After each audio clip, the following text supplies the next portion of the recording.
Good day mga uncle, nasa part 4 na tayo. Yan, pinuputol-putol lang natin ang video dahil sobrang napakahirap pagtaas na yung video. Hindi masundan ng ating kasamahan na technician. Please mga uncle, pwede bang makahingi ng like at saka follow dyan? Sobrang laki ng tulong na sa amin yung mga nagko-content na technician.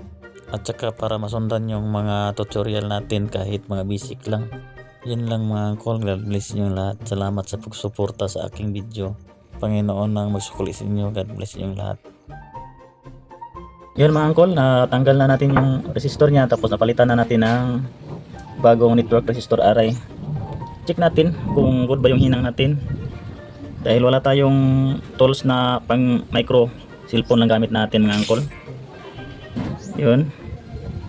Sa nakikita natin, good naman. Good naman yung hinang niya mga uncle. May micro naman yung po natin. Yun, sa kabila. Tapos nireheat natin yung apat. Good, ayos mga uncle. Yun, check natin dahil okay naman paghinang.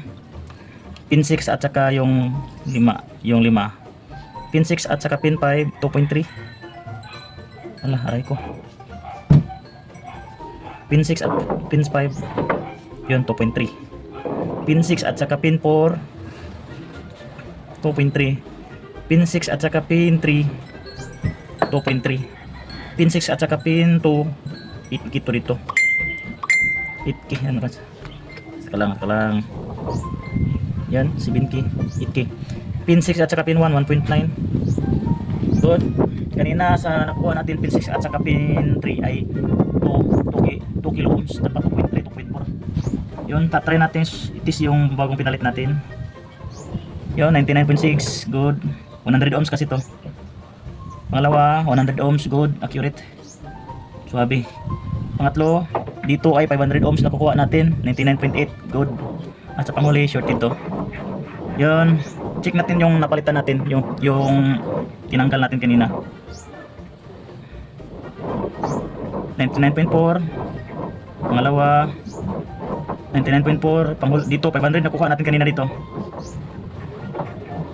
500 ohms nakuha natin dito kanina.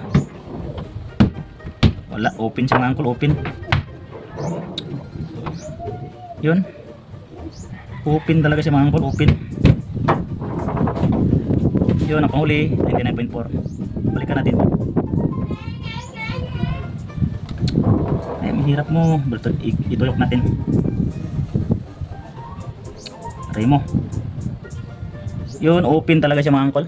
Walang value, walang resistance. Ayos na to mga uncle. Yung nakuha nating reading kanina ay 500 ohms siguro sa circuit niya yun. Ayos na to mga uncle.